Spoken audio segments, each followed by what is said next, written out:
if I do A, B will happen, Yeah. right? And I was talking to a colleague about that, and I was like, well, that's not how it really works. Hmm. It's if you do the right thing, good things happen. Hmm. That's been my entire career. If you do the right thing, good things will happen, and it's not deterministic. Hmm. Yeah, you know, like you're just doing the right thing, and you feel like you're just pushing rope or banging your head against the wall, and then all of a sudden something comes in from left field, Hmm. and it's like, oh my gosh, how did you land that? And it's like, Hmm. well, I don't know. Hello, everyone, and welcome to the Business of Learning podcast. My guest here today is Jeff Walter, CEO of Latitude Learning. Jeff, thank you so much for being here today. Oh, it's great to be here. Thanks. Hi, everybody. I am excited to have this conversation. One, especially because we actually have a little bit extra time than more extra time than normal, and two, because I think there's a lot of things that we can discuss. So, tell everyone a little bit more about who you are, Jeff. Obviously, a little bit more about Latitude Learning and what you guys are all about. Sure. My name is Jeff Walter. I'm CEO of Latitude Learning. We've been around for about 22 years now. We're a software company, a learning management software company that provides learning management software for large scale partner learning operations. So, Subaru, Polaris are some of our larger clients. And we've been around a long time, and we've had a fun, interesting history, and it's been a blast. And looking forward to the conversation. Tell me a little bit more about that history. What was the starting point? What was like that spark that made this become what it is today? Okay, well, you got to go way, way, way, way back in history. We've actually been in continuous operation since the 1970s. Oh wow. And so there was some legacy firms, software services here in Ann Arbor. We're in Ann Arbor, Michigan. And then there was this technological revolution in the 90s. I don't know if you guys heard of it. It was like the internet. And Yeah, once or twice.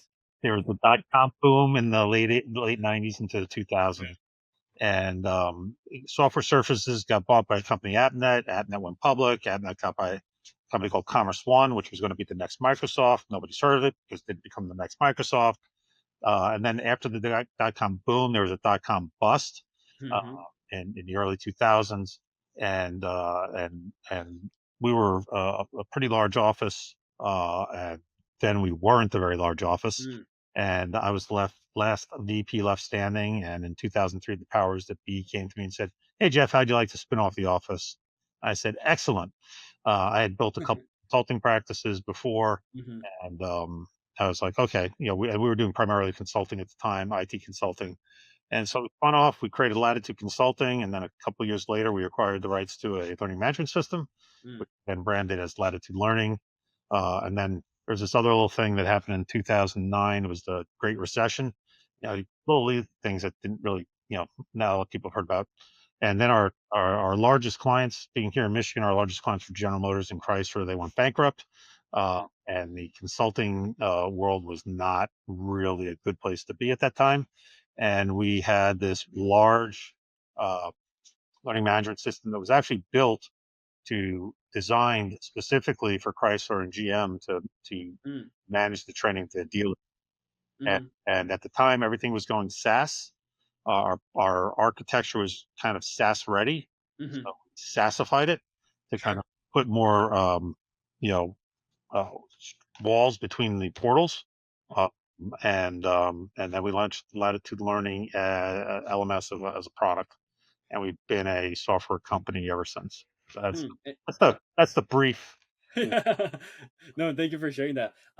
From everybody that I speak with, there always seems to be, um, obviously there's the inception point, and then like the build up from it, the first maybe 3 to 5 years that where there's a lot going on. But in those first 3 to 5 years, I seem to always hear a pattern that's like like an oh snap moment, or like a, oh we gotta like, oh we gotta sort this out.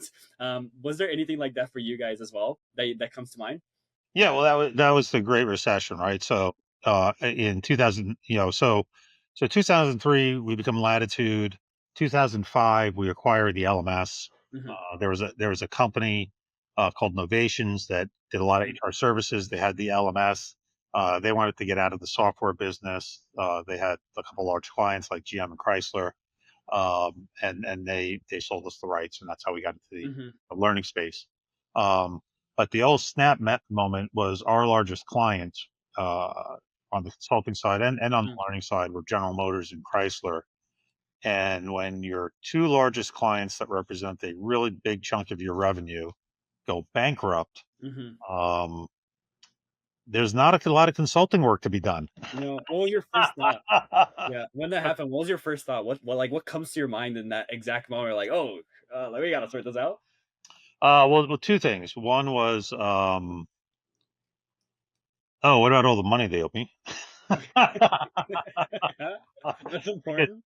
because, I mean, in the B2B world, you're usually dealing with terms on your invoices and with companies like Chrysler and General Motors. Mhm, The terms are not very favorable, so it's usually, months until you get paid. mm, And so that was the one thing because they owed us a lot of money. Um, but knock on wood, we were declared an essential supplier because of some of the things we had been doing, and mm, they needed our systems, including the LMS, to go forward. So they mhm. declared us an essential supplier and made us whole. So number one, get paid for the money we already did.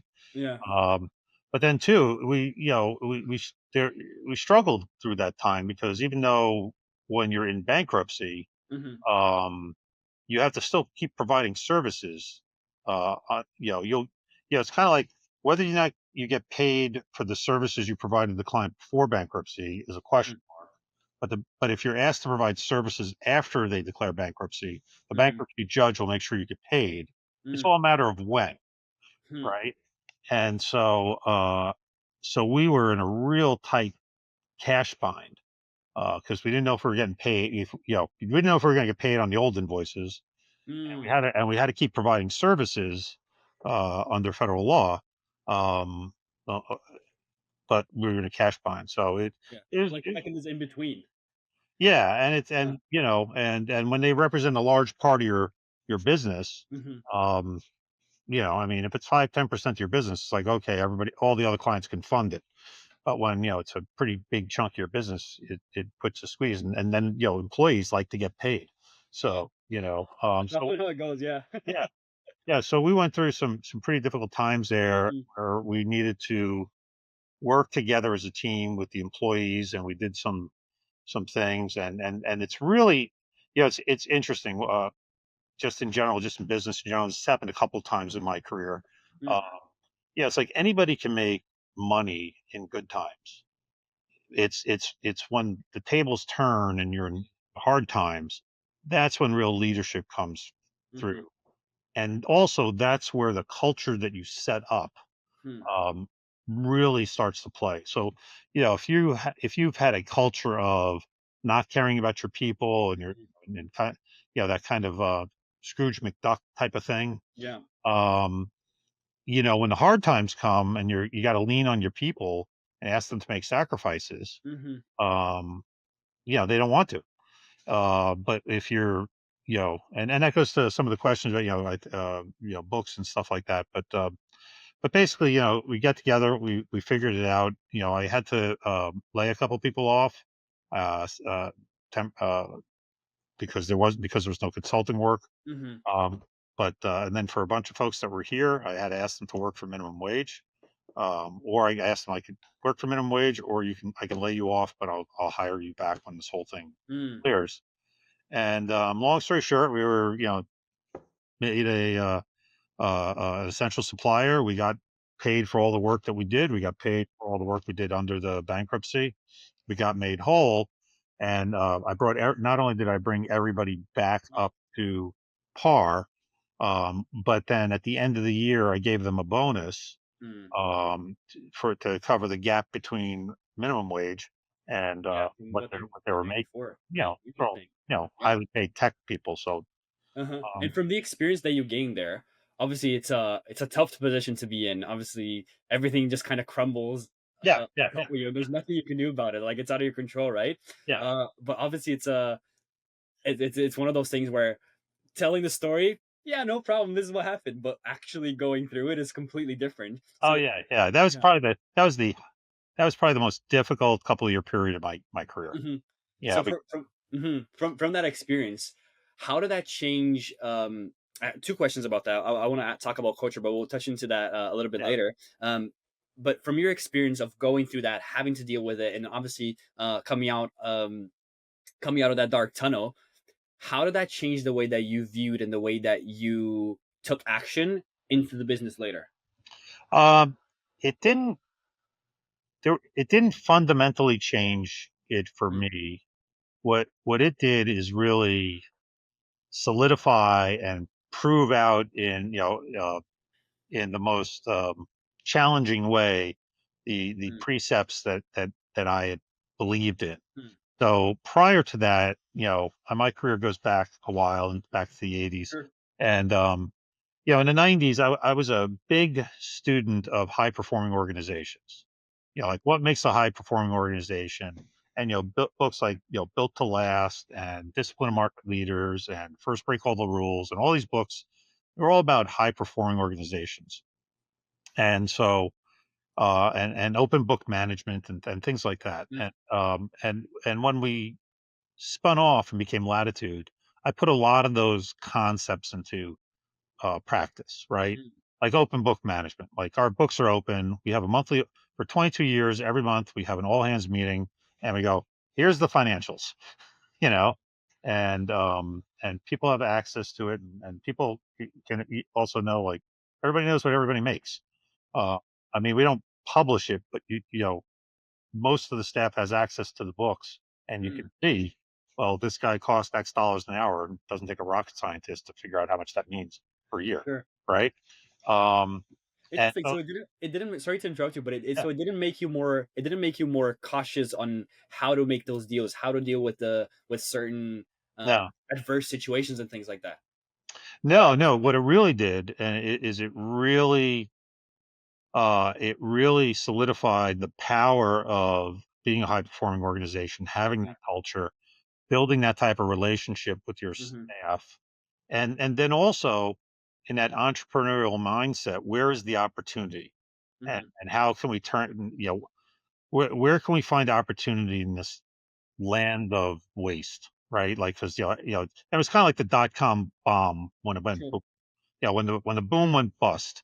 It was like all of a sudden it's like the countryside is littered with, and for those that are, don't remember that time, Y2K just ended, so you had all these COBOL programmers that weren't needed anymore, and then the dot-com boom goes bust, and you had all these object-oriented program, mhm, like all of a sudden there's a flood of technical talent, um, and it's just a wasteland out there. mhm, Where do you find the opportunity? It was the same thing. Where do you find the opportunity?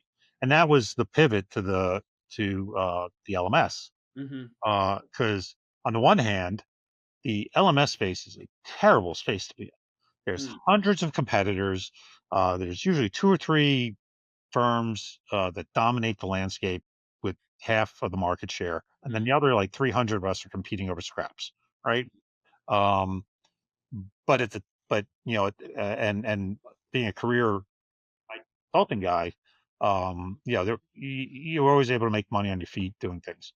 And mm, but when that all went down, the landscape for IT consulting was just terrible. You mm, and that industry has really changed since back then. yeah, Um, but at the same time, SaaS was becoming more accepted. Um, Products were specializing in becoming part of talent management suites. mhm, So they were really focused on employee learning and how they interact with the recruiting system and the HR system. And our product was really built to train partners, not employees. mhm, And so there was this niche that we could live in, and and then again we looked at the product and we're like, hey, we could SaaSify this pretty mm, simply, it's pretty easily, and then roll it out. And we came up with a whole strategy, and we just pivoted, and mhm, it's finding that. So it's that those principles of how you operate your company, how you culture, and then finding opportunity. There's mhm, always opportunity out there, even in the worst of times. There's always opportunity, and how do you? But you got to kind of be still and listen, and then try a million things, and then something mhm. sticks, and then you go with it. Yeah, it's funny because that reminds me of something one of my mentors. When you're like first starting in the into entrepreneurship, is the first thing is usually like your mindset, your identity, how you think about things, right? So it's like, hey, don't think about things as so much as problems, but if there's a problem, there's a solution, which means there's an opportunity for you to solve that problem for somebody else. But I wanted to touch on what you mentioned about culture, and from over 100 now interviews that I've done, and so many conversations, it seems like when businesses are at that like 1 to 3, maybe 1 to 5 million, the culture or the goal is always like, how do I make the shareholder as much money as possible, right? So some of the owners, or the leaders, they seem to have some difficulties of transferring culture or building a certain culture, being able to share the mission, quote unquote, with new employees. So for you guys, as you were starting to grow, how was that process of developing a culture, making sure that everybody's aligned, looking towards the same goal, going into the same direction, all those types of things? Well, it a couple of things. One is, and especially when you're small and you own a really big chunk of equity in the company Mm, as founder and CEO, right?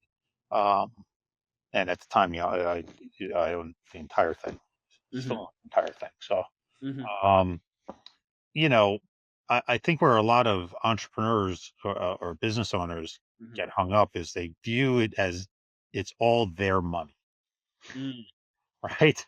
So if I mhm, give you a dollar, it means I have a dollar less.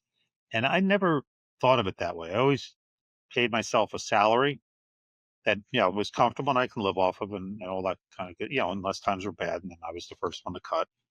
But I always viewed it like, oh, I'm getting paid X dollars to run the company, and I'll just do that. And so I think that's the first thing is kind of like, mm, you can't look at every dollar as your dollar because then you get to a whole we they thing, right? yeah, But then the other thing is it goes back to the culture and how do you build a high performing organization. mhm, And then you get into things like, the book, and these all came out in the '90s, Built to Last, which is mhm, a study of you know large corporations that have lasted for decades upon decades upon decades and have outsized returns for decades. And it's all about building visionary companies mhm, and because when you're small, like you were saying, it's kind of like, hey, I'm the entrepreneur. It's me and my band of merry men and women, right? Like, yeah, come on, guys, let's go charge up the hill, right? And then as you grow bigger, you don't know everybody intimately, right? And mhm, so you kind of start to lose touch with people, and you got yeah, to let the culture carry that message. mhm, And so, Built to Last, they were about a visionary company about we're not just here to maximize money. That just comes later, mm, right? Like the profit is you know, a lot of people and a lot of business owners look at mm, profit as the goal. sure, And if profit is the goal, then the whole thing is just a money making exercise. And mm, that's not something that people can get excited about, yeah, especially if it's not for them. Um, but if you're trying to achieve something great in the world and do something that makes the world a better place, mm, and I truly believe for-profit companies can do that. mhm, A one plus one equals three. You take a couple of things together, you put it together, and it creates value, and people are like, oh sure, my god, I'll take that. mhm, People can get behind that, and they do get behind that. mhm, They want their work to matter. Yeah, they want their work to be more than just a paycheck, right? mm, So if the business owner is looking at it as just a paycheck, yeah, and the staff is going to look at it as just a paycheck, and while that pays the bills, it doesn't it doesn't unlock the greater uh, mhm. imagination and that next level of performance in people. Hmm, sure. I would love to hear your thoughts on something. Yeah. I was speaking with someone about 2 weeks ago or so, and they have a huge goal for the for the company. They have a huge target. They're doing about 10 million a year now, and they want to get to a point where they are at 100 million, Yeah. a huge exit, all those things. So huge goals for the company. And they recently just hired someone, and the way that they operate in a lot of the things that they do is the leadership team has some equity within the business, so that as they grow, they can start growing together. When they get an exit, everybody's happy, right? Yeah. And then he was telling a story about how someone had just come onto the company, and right now, the culture of the company is, yes, we want to impact people, we want to do all these things, but to do that, we have to make a lot more money. So everybody right now is just focused on growth, growth, growth, growth, growth. How can Yeah. we get as much revenue as possible, right? Yeah. And he Wrong was with that. talking. Go ahead, sorry. I said nothing wrong with that. Yeah, exactly. And then he mentioned a new hire that they did, which was a guy in the sales department, I believe it was.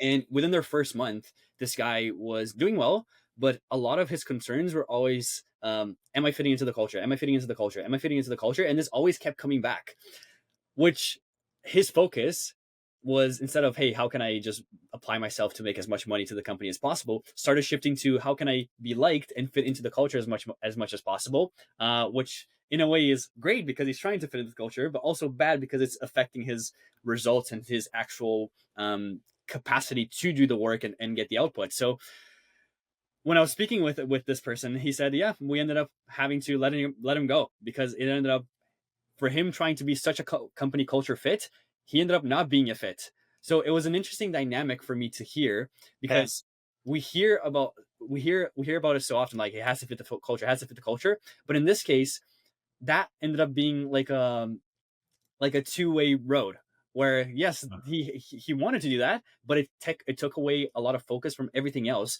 I'm wondering if you ever faced anything like that, or if you maybe would agree if that's not a, that what's that called? What can I call this? Yeah, yeah. Isn't it Mhm. that's an interesting conundrum? Yeah. I haven't had that. I and we talk about culture, culture, culture. Hmm. So we have a very strong meritocracy culture. Mm. So you can have a very strong like you know uh, good old boy culture, Sure. and then or a good old gal, or pick whatever metaphor you want. Sure. Um, where it's kind of like we're all buddies, uh, and then it's hard for somebody that's not a buddy to fit in. Mm. Um, so I could see that depending on what the culture is, and that could be really strong because we're all a strong team, and we all get together and barbecue on Sundays, right? Um, but if you look at high performing organizations, not that's not the kind of culture. It's not the buddy culture. It's not the friend Mhm. culture.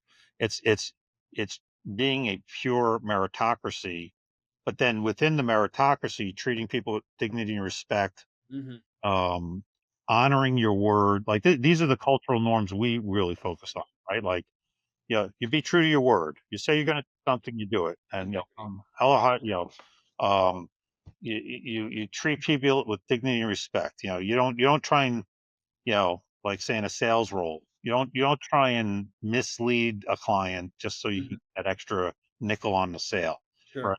Because that's going to come back and bite you. Yeah.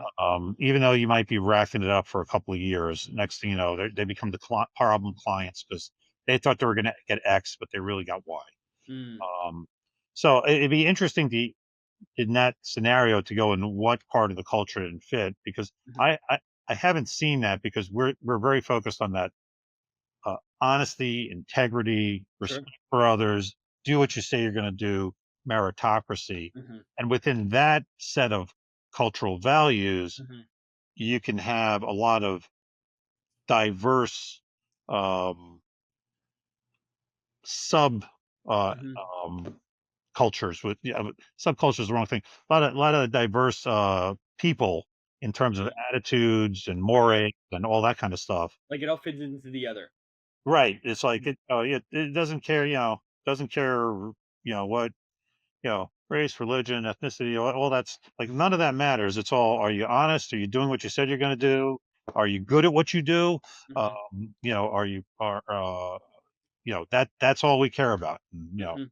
all so it'd be interesting to see because we Mhm. because we don't have the buddy culture in Mm. our I mean there's a lot of people are friends Yeah, of and course. all that, How's it go? but it's we're not getting together and barbecuing on Sunday. uh, Yeah, that makes sense. And is there a way that you vet talent as they are coming in to make sure that they will fit into the company well, and obviously do their hit their marks to be able to achieve the requirements that they have in the position that they're applying? Is there something that you've built that you're like, huh, this is able to weed out a lot of the non-doers Uh, or the not fits? well, kind of tell them right up front. Here's the culture, and Hmm. with that culture, you don't need a lot of guardrails. So if you look at the high performing organization versus the mediocre organization, so mediocre organization, they don't have that type of high performing, Hmm. treating people as individuals, adapting the job to the person instead of the person to the job. And Hmm. that was first break all the rules. You know, it was like, no, you don't.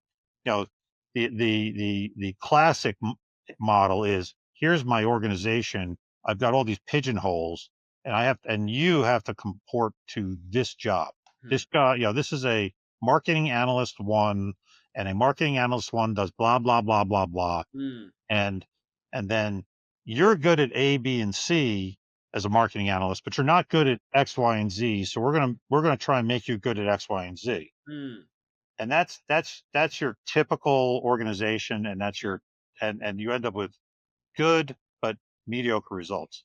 A high performing organization goes, okay, you're a marketing analyst, you're good at A, B, and C, and you're not so good at X, Y, and Z. So what we're gonna do is we're gonna double down on A, B, and C, Hmm. give you more of that, and we're going to take X, Y, and Z off the table. You're also good at this other thing that has nothing to do with marketing analysis, right? Hmm. Like maybe you're also a good financial modeler, and so we're going to put financial modeling in there. And Hmm. so you're technically a marketing analyst that does Yeah. A, B, and C. We took off X, Y, and Z, but we also added D, E, and F that are all about Hmm. financial modeling because you are really good at that. And Hmm. next thing you know, all of your energy is being applied to the things you're really good at, It and feeds none of into your it. energy is being applied to the things you're not so good at. Yeah. And therefore, you end up with like it's a more bottom up emerging order than the top down engineered organization. Hmm. And I would point people to the book First Break All the Rules. It's Hmm. that's where they talked about that. And that's what we practice. And people are always like, hey, I'm a business analyst, but I'm doing all this other stuff. I'm like, yeah, Hmm. that's because you're good at that. Like I have a business analyst right now. She is awesome at testing. She is awesome at automated testing. She's Hmm. just like great at that. Sure. And I wasn't happy with we had a marketing agency doing some of our digital marketing online SEO type stuff. And I was like, yeah, they're not doing such a good job. Sure. It, hey, she's kind of, I wonder what would happen if I let her do some of it. Mm. And she's brilliant. I mean, and she's been doing it for 6 months. Really taking the kind of the SEO driving traffic to our site, Mhm. and generating leads off our site. And we've had such an increase in traffic. Mhm. So she's a BA, but she's a digital marketer, right? Mm. And she splits her time between doing Mm. client project based work and all this testing, and she's just really good at this. Mm. And so now you wouldn't normally sit there and go, oh, let me take my business analyst and Yeah. who's doing requirements and testing and all that for a software development Mhm. company, and let's give him a hand at digital marketing, right? Yeah. Like, but she's really good at it. Yeah, but Like, as you start finding these things out, you just feed into their talent as much as possible. It's just right. feeding back into it. But it's the same thing in reverse, right? Yeah. Like she's all, like, I won't poke on her, but I've had similar things with other people where it's like, well, they're doing a job. Let's take the developer position, right? It's Sure. like, yeah, well, they're really good at the UI stuff, but not so good at the data stuff. So like but then you find something else, and next, well, they're good at that, but then they're also good at HTML, and they're also good at Mhm. and so you kind of sit there and pop that on them, Mhm. and you go, okay, we'll have somebody else do this other stuff. Mm. And anyway, like so, again, what you end up is a more organic, bottom up, emerging order, Yeah. where people are doing that which they're really talented at, Mhm. and you just get a much higher set of performance Mhm. versus the top-down planned approach of, Mhm. well, I need 20, and as the organization scales, it gets harder to do that. The Mm. nice thing about the top-down approach is if you can rapidly grow a company doing that, because you can sit there and go, I need 100 people that do X, Y, and Z, Mm. and they may be good at X and Y and not so good at Z, and I can scale it, but then it's more brittle. Hmm. Whereas it takes a little longer to scale that same thing in emergent order, Yeah. but it's much stronger. It's much more Interesting. resilient. And then Yeah. that goes back to the first conversation we had, is like, well, in an up market, in a bull market, it's like, well, anybody can make money. And if you do the top down thing and go, Mhm. okay, I need 100 people that do this, and it's XYZ, well, you can bring them in and they'll be okay at it, And still get great results. Yeah. and we'll get great results because we're in this nice bull market. Mhm. And then when it turns into a bear market, it's like all of a sudden the whole thing falls apart.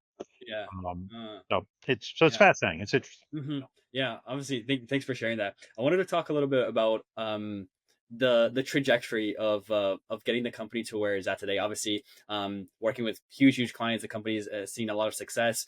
But as it was growing, where maybe you didn't have a lot of that proof, maybe you didn't have a lot of that um, I guess credibility, the authority that you have now.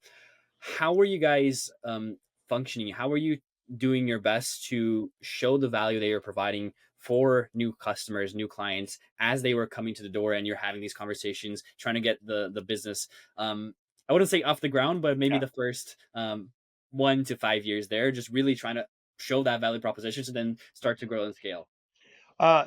It's the same secret sauce and it's the same formula that I've done used for 30 years, and as we grow, we continue. Hmm. It's it's really amazing if as a especially in the B2B context, because we're selling to other businesses, right? We're not selling to consumers, and that's the space I've been in. Hmm. Um, if you actually deliver what you promised, it's like a it's like unusual. Yeah. And and so and especially in the B2B context, they're like, "Oh my gosh, they said they were going to do this for a buck and they did it for a buck." It's like a miracle. It's like a miracle. Yeah. Exactly. And then they go, "Here, do more for me. Do more for me. Do more for me." Yeah. And you end up with a very high retention rate, Hmm. and you get the growth. Hmm. Um and so, which kind of goes to another book that's on that. The Discipline of Market Leaders was another one that really impacted me. And and and they basically said, look, the way you become a market leader is you got to be good at all three of these things, but you got to be excellent at one of them. And the three things were, you're either high quality, low cost, or high customer service, right? Like it's either an amazing experience, or you're just the cheapest guy around, or your stuff is just, so far beyond that from a quality. So if you look at Apple in the early days, right, and during the PC wars in the 90s and 80s, 90s, right, it's like they went that route. They were like, we're not opening up the operating system. We're not letting anybody and their grandmother in. It's going to be this high quality, highly innovative, Hmm. thing. Uh, Hmm. and you go through a bunch of companies, but so in that regard, if you want to consider quality of that, our focus is always on the execution. It's like we just do what we say. Mm. We say we're going to do something, we do it. And so that helped us get off the ground. Now, when you're getting off the ground, you can come in cheap Yeah. and kind of buy the Yeah. business. But that gets your foot in the door. But it's like but for us, it's always been just do what you say. We said we're going to do this for a buck, you do it for a buck. And unless there's something, unless the client said, I want you to do these other things, and you're like, well, then I need another dollar. Yeah. Of course. But and in my entire career, um, I mean, this year it'll be, I mean, dating myself, but it'll be 40 years this year that I've been in business. Mhm. And I've been in the IT sector for software IT consulting for probably 80% of that. Mm. I've done I've hundreds, if not thousands, of projects, either directly or underneath me, and I've never had a failed project ever Mm. in all the decades I've done this. What do you attribute to that? You just do what you say you're going to do. Mhm. Now, And there now, yeah, I got a caveat to that. sure. I have had a lot of projects that have lost a ton of money because we thought we could do this for a buck and make a nickel, and nope, it really took $2 to do that. And Mm. like, well, we said we'd do it for a buck, so we did it for a Mhm. buck. So not every project is a great financial, but that's what I attribute to. Is like we said we do it, we do it, Mm. and if it takes more effort and a little longer, then Mhm. then we just do it. And now there's a bunch of other things that we've done and we track and we have estimation models and all this kind of stuff that I'm a big believer in total quality management, continuous improvement, and I've applied Mm. that to this sector. So like we do measure our variances in terms of on time, on budget, and Mm. like for what we do, I think the exact numbers, but I think in our industry, I think this is a Gartner study in the software industry. The Mm. average software project is 250% over budget. Well, and like, or something like that, comes in at 250% over budget. Sure. And we look at it from the total quality management capability, and our three standard deviation off the mean, which means 99.95% of our projects come in at less than 212% over budget. Mm. So basically, all of our projects are less over budget than the industry average, Mm. right? And then we bake that into our estimation models. So Mm. yeah, so I mean, there's things you can do to do that, and we keep bringing it in and bringing it in, bringing it. Yeah. And you reminded me of actually something else that I was speaking with another mentor of mine. And actually I do want to talk if I forget, I do want to talk about mentors later. So if I forget, please remind me. But it was a conversation I was having and one of the vendors that he's using went up to him. He's like, "Hey, you're paying us a lot of money this year this month. You're paying like 150,000 to us." And then he turns to him and he goes, "I can't wait to pay you more."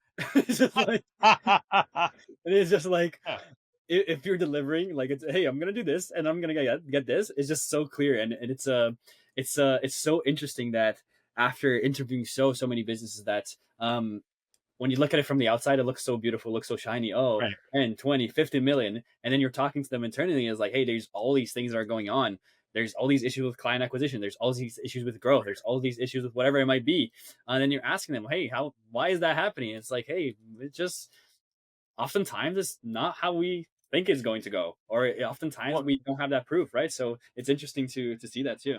like along those lines, it's funny. I was just talking to one of my staff about that. Is it's it it's we like things to be very deterministic, right? If I do A, B will happen, Yeah. right? And I was talking to a colleague about that, and I was like, well, that's not how it really works. Hmm. It's if you do the right thing, good things happen. That's been my entire career. If you do the right thing, good things will happen, and it's not deterministic. Hmm. Yeah, you know, like you're just doing the right thing, and you feel like you're just pushing rope or banging your head against the wall, and then all of a sudden something comes in from left field, Hmm. and it's like, oh my gosh, how did you land that? And it's like, well, I don't know. And then you start to learn. It's like, well, it was this woman that used to work and knew somebody and blah blah blah and word of mouth and they were looking for blah blah blah and Hmm. and your organization was always somebody that delivered. Hmm. And so and especially in the B2B context, one of my you talk about mentors. One of my mentors on the one especially when it came to B2B Hmm. said, the thing you got to remember about business to business sales as opposed to B2C is for your customer, it isn't their money, it's their budget. Hmm. It's not their personal money. and they have a budget, and they have a budget to accomplish something. Yeah. And so, and that's where you get into this whole, when we say we'll do it for a buck, we'll do it for a buck, and then you deliver, and then that person's like, oh my god, I had $1 budgeted so that I could accomplish this thing that gets, that's, good for my company, good for my career, like all that Yeah. kind of stuff. Yeah. I gave these guys $1 and they delivered it. Yeah. And so, again, especially for B2B, Mhm. that whole thing was, you got to remember, it's not their personal money. They're using that budget to try and Mhm. accomplish something. And so that's worked out really well. And if you do the right thing, good things will happen. Yeah, and you made me very curious though. So obviously, like you say you're gonna do it, you deliver it, awesome. Was there never a time where you guys weren't able to deliver on something? Maybe something happened, maybe a hiccup where there was a challenge in the way, like nothing like that for the business ever. Well, I mean, there might be things that the client wanted that we wanted to deliver that were elements of a project that was like, you know what, it's we're going to have to pare back the scope a little, Mm, or that particular thing is just a bridge too far. hmm. But it was always an element of it was never the Interesting. project. Yeah, You know what I'm saying? Like, interesting. Yeah, it uh, doesn't. I would assume though. I would assume just like many businesses, it wasn't just all like, "Hey, we're gonna do this. We did it. Amazing, smooth sailing here for now, and forever."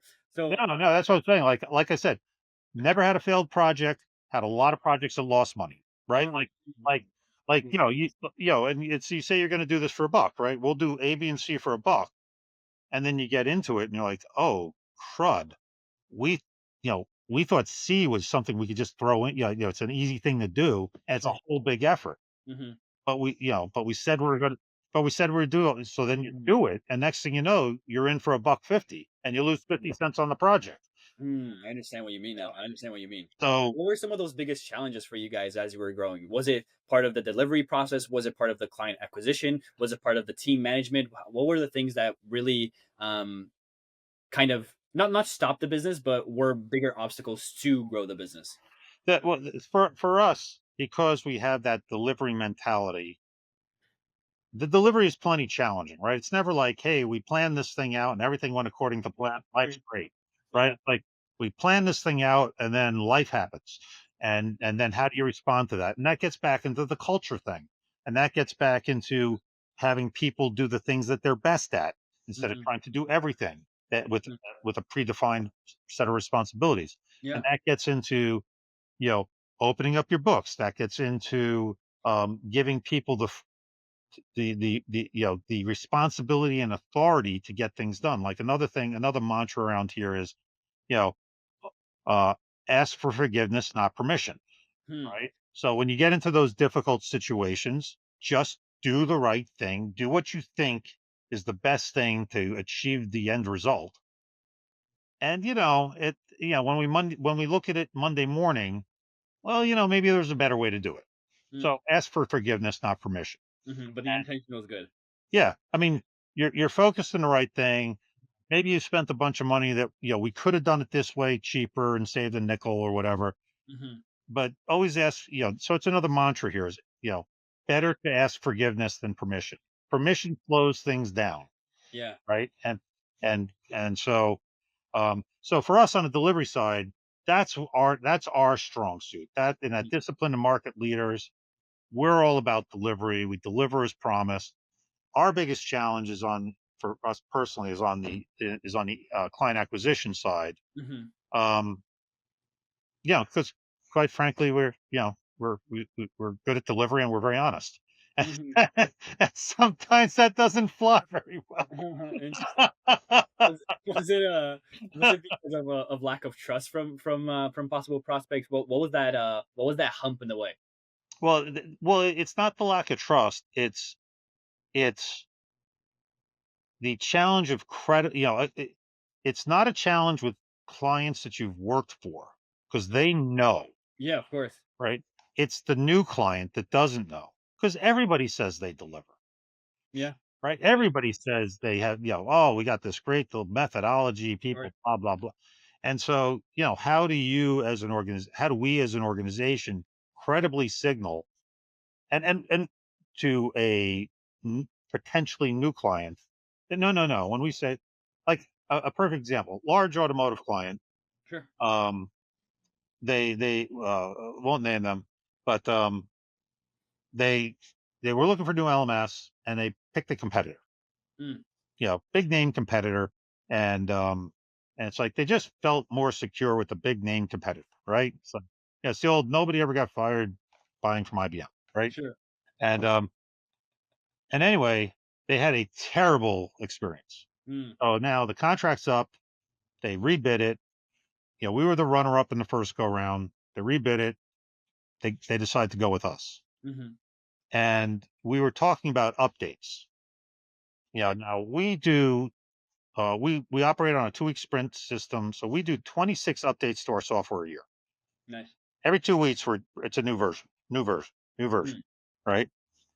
Well, this particular client, every time that other vendor did a new update, it was a multi-month process because everything broke. mm. So when we were like, "Oh, we do an update every 2 weeks," they were like, "No, Way, yeah. no, no." Yeah, And we're like, "What? We do an update, boom, it goes on, life goes on." yeah. And anyway, it took like about a year. We started with quarterly updates, and they were like, "Oh, that was painless." I'm like, yeah, that's just Mhm, you know. And so, and so eventually we got them to like, okay, every other week they get up, mm, and they don't think about it. mhm, But back to so for us, it's the our biggest mm, challenge is on the client acquisition side, mhm, um, because sometimes it could be we're a little bit more honest than the competition, and maybe we're not as polished as them. mm. Interesting. Is that the same challenges that you guys face now?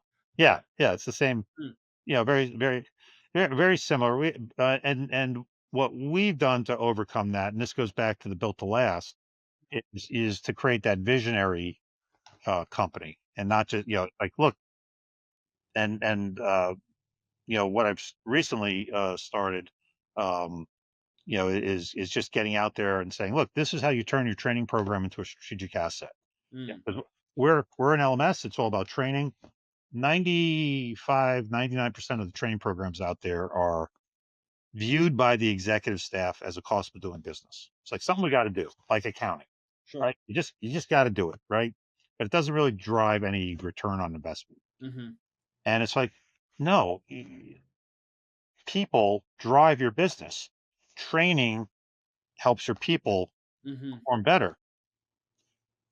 But and so the industry has talked about it for decades. Yeah.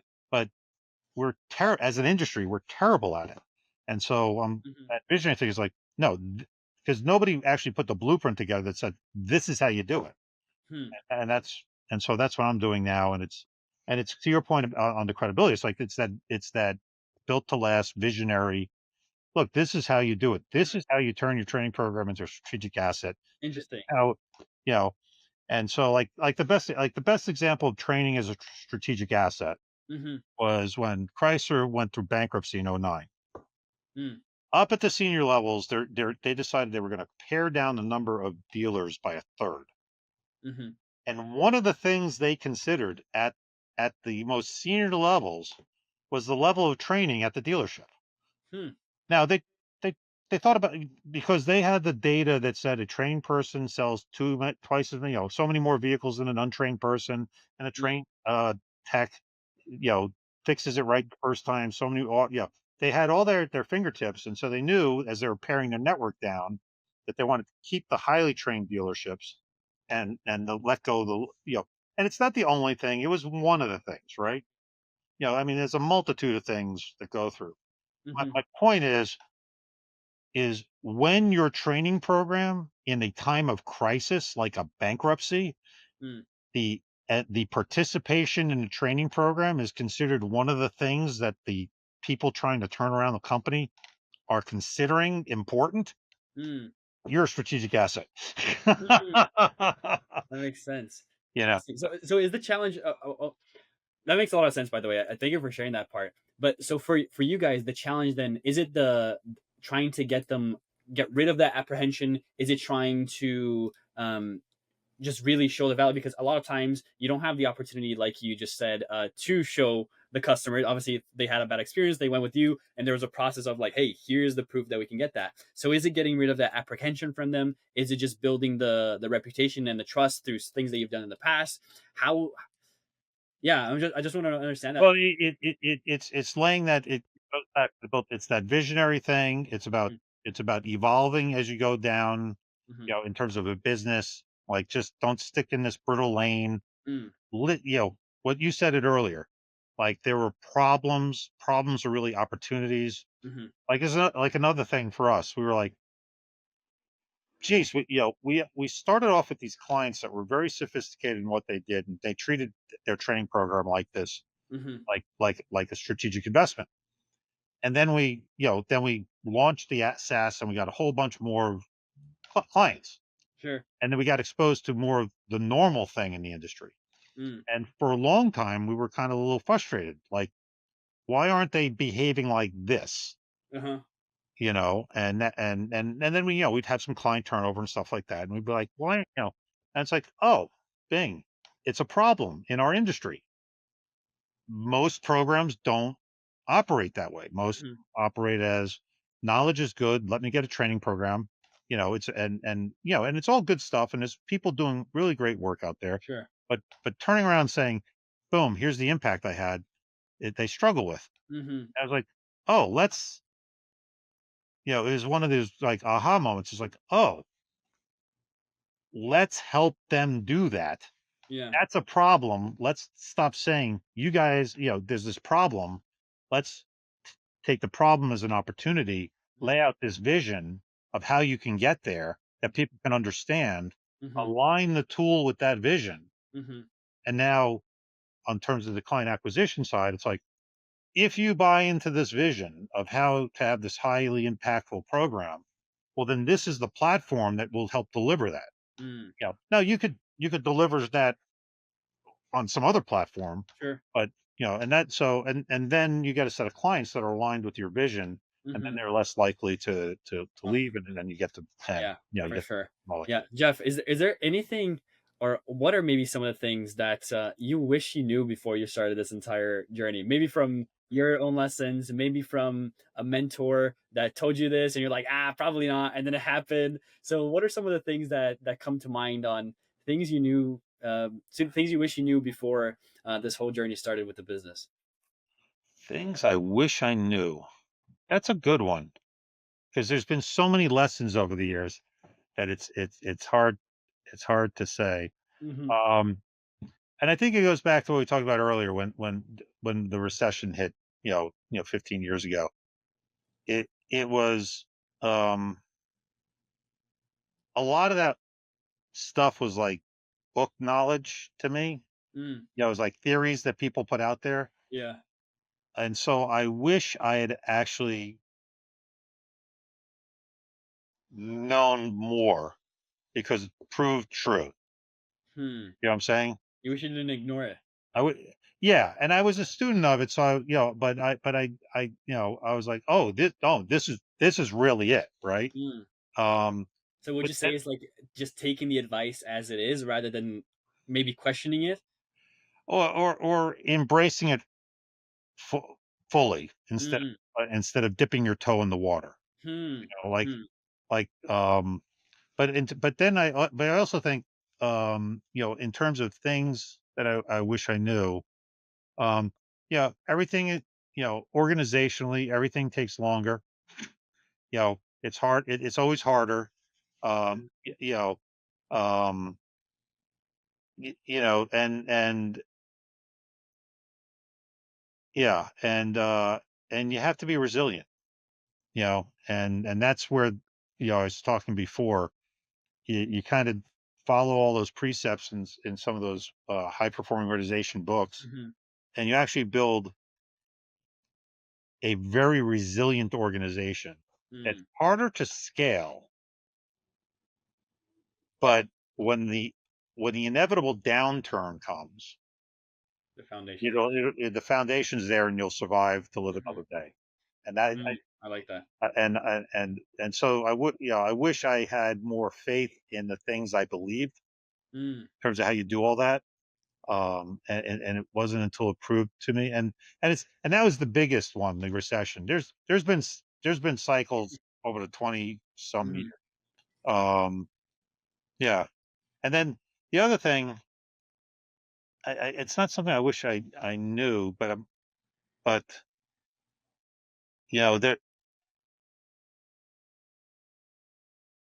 yeah, it's not something I knew, but yeah, you just learn things like, okay, you know, governmental policies do impact things, mhm, and so um, and so you got, yeah, I guess I underappreciated that, mm, you know,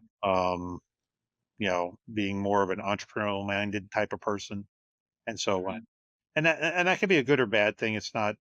Sure, I'm not proposing any policy issues. sure. You know, things will happen, and then all of a sudden you've got to react to some new Mhm, reality because some some type of because mhm. the which and it just makes sense that the government defines the playing field, right? Yeah. That's what that's what a government is, right? Yeah. It It's sounds like it sounds like, it's like having the resilience to take the hit, but also being adaptable enough to be able to kind of, well, adapt, adapt and move forward with whatever comes. yeah, well, that exactly. It's another one of those things. It's like it's almost a definitional thing that I didn't appreciate. It's like Mm, by definition, yeah. a government defines the playing field in Mhm. a space. That's what a government is, right? Like that's the definition of government. And and government is always tweaking the playing field Sure. for a variety of reasons, right? Mhm. Um, and I underappreciated that, I'd say, when I started. Hmm. And to your point, it's like, but it gets back to it's another one of the environmental factors that you have to consider. Mhm. And when something happens, you should spend a little bit more effort thinking through, well, how's this going to impact us? Mhm. That makes How's sense. that new labor law going to impact us? Uh, How's that new um, privacy policy? mhm. Like when with us in software, and you had the GDPR came out in the EU, and it's like, Mm. oh, how does this impact us, and what do Yeah. we do, and how are we compliant? And but That makes a lot of sense. so and it's not saying that that particular policy or this particular labor law is good or bad.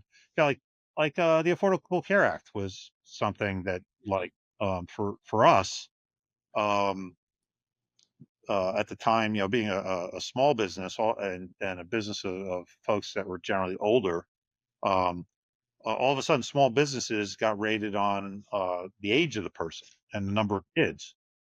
Well, instead of just generic family, we had a lot of folks in their 40s and 50s that had a lot of kids. Mm. And so all of a sudden you saw that like their rates double and triple. Uh, And you know, I'm not saying that the act was good or bad, but how do we respond to that? mhm. Makes And we responded in a certain way that helped mitigate costs and Yeah. you know and that, but all of a sudden you're spending hours and hours of effort saying, well, how do we mitigate that, right? Yeah. 100. How do we adjust that? But I'd say that's in a nutshell. Like I said, I'm not saying that these are good or bad. It's a definitional thing that I Yeah. underappreciated. For sure. Yeah, that makes sense. And I just wanted to quickly check in. How are we on time here, Jeff? Good. Oh, good. Perfect. I have two more questions here, and then I'll be out of your hair. One is a question that I've been asking everybody, and it's a question that I think really allows the ceiling to be lifted off, so you can just think whatever you want because it's an imagination, anyways. So if you had a magic wand, Jeff, you Yeah. could just wave this wand, and it would solve one thing within the business, just one. Often there are many, but just one that would help you achieve all the goals that you have. Maybe it's the growth, maybe it's fixing the client acquisition, maybe it's whatever it might be. What would be the one thing that you would want to fix and why? Uh, for us, it would be on the client acquisition side. And on the client acquisition side, it's uh, um, we win our fair share of deals. Mhm. Uh, it's getting more opportunities. And what would you want to fix specifically in that process of getting new opportunities of like making them show up filling up Yep, the yep, pipeline, yep. getting conversations. Get more at bats, get more opportunities. More shot at. So we have a pretty decent, we, kind of, open kimono here. We do fine. Nice. Batting percentage is fine. It's Mhm. good. You wins. I mean, basically, it's half the time do nothing is the winner, right? A client goes to look for, say, an LMS, and half the time do nothing wins. Mm, And then the other half of the time we win our, you know, fair share. You always hate losing to the competition, but sure. you know, you win some, you lose some, we do okay. It's Mhm. it it's Right. it's getting more at bats. Mhm, You know, mm, I'd love to wave a magic wand and just mhm. get more at bats. Interesting. Thanks for sharing that. And when it comes to the last question, it's not a question from me. It's a question from the past guest. Um, so, Oh, this, for this is the mystery question you referred to early on. before we Yeah, dive in, yes, this is it. yeah. This is it. Ready for it? Yeah, sure. Okay, awesome. How is AI affecting your business, and is the impact positive or negative? In addition, how are you balancing the human versus robotic aspect to maintain authenticity? Oh, excellent question. Actually, I just did a podcast, not podcast. I did a webinar last week Mm, on the impact of AI on the learning and development industry, very fitting. and and it, and my 2 cents on that is, you know, I I have the privilege of this being the, depending on how you want to count, third or fourth major technological revolution in my career, Mm. and believe it or not, I've seen patterns. Yeah, I would assume so. Yeah. And the pattern is always this new thing, AI is going to change the world. Hmm. And then the proponents always overpromise, they always underdeliver. And at the end of the day, it does change the world, but just in ways that nobody knew, Hmm. that nobody even thought of at the beginning. And when I did my webinar, as I showed a picture of a statue of John Henry, the folk hero back in the, dawn of the Industrial Revolution, and he had Sure. a 20-pound hammer, and he had a race with the steam machine so you can mine more. Yeah. And he won, but he died, right? And but it it this has always happened, and our society we have today is a result of the steam engine, right? It's one of the first industrial things that happened that allowed humans to control more power than a horse, right? Yeah. And we were able to do magnificent things as a civilization. And so to me, if we look at AI, it's the same thing. It was the same thing with the internet. Hmm. And No, good and analogy. and so one thing, like one of the slides I had is like in 1995. So I was in my career in 1995, you know, and the web hits, the email hits, you know. I remember a buddy of mine owned cigars.com. Oh And I'm wow. like, and I remember asking him, what do you do with that? Like, like, because there was no e-commerce at the time. Yeah, of course. Like, What a waste of time. like, you put pages of cigars you like, and I remember, and so, but nobody, and then there was like, oh, then there was e-commerce, and then there's this, that, and the other thing, Hmm. and nobody had any conception of social media. Like Yeah. like it wasn't nobody thought of it Hmm. until the 2000s, until you were already a half a decade into this revolution. Hmm. Like you had to have a bunch of people get that first thing. And so getting back to your question about AI, it's like it the proponents will overpromise, they will underdeliver, but at the end of the day, it will change everything. Hmm. We just don't know how it's going to change everything because we're right at the beginning. Yeah. Just like nobody knew the invention of combustion engine would lead to suburbia, right? Like when they created, when they created the car, and that, nobody thought like, I know what's going to happen. We're going to create the suburbs. Yeah. Right? Nobody thought of that. No. It wasn't till decades later, right? So, Hmm. but so I think it's that whole thing. Mhm. And then but then to answer your question, how it impacts us, it's like, okay, but you can't stick your head in the sand either. Mhm. So for us, and what I and on this in this webinar, I was like, okay, well, at least right now, if I see how it impacts our business, and the webinar is, um, the next generation of AI powered LMSs. Mm. Uh, Fitting topic for a guy that runs an LMS. Um, it was like, here are the 7 use cases for AI in the learning and development space, Mhm. and we went through them. I won't bore you with them.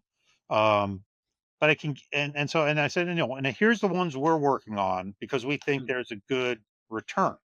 Mhm. Um, Of course.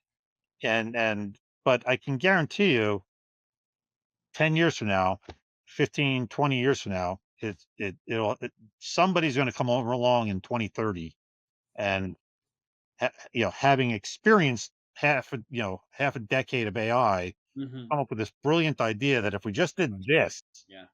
and then it'll be 2040, and it'll be like, oh, well, obviously this is how it plays out in the world, right? Yeah. It's like, obviously Mhm. social media is, Hindsight, it would be so it's gonna be so yeah, easy. But but yeah. but I think you got to stay to back to your question. I think you got to stay on top of it. I think you got to look at the use cases. I got to think Mhm. you got to see what's hype and what's real, and what Mhm. applies, and where it is at this moment in time. And do you do a wait and see? Because you know, like for our industry, not our company, you've got credentialing organizations, and you have high Mhm. stakes credentialing organizations like medical boards. Like, I was talking to the director of a medical board the other day, and we were talking about AI, Mm. and it's like, well, it's got a lot of promise, Mhm. but board certified physicians, that's high stakes credentialing, Yeah. right? Keep your eyes on it, see how it evolves, but there's no need for them to jump into it this moment in time. Hmm. You know, certifying somebody as a business analyst, or that they can fix a refrigerator, that's kind of low stakes credentialing. Sure. Yeah, of course. No, nobody dies if they screw that up. Nobody dies if the AI doesn't do a good job, right? Yeah. So, you know, so I think it's kind of, you got to look at that type of thing. You got who you are, where you are, how big are the stakes you're talking about, and then let the technology mature a little.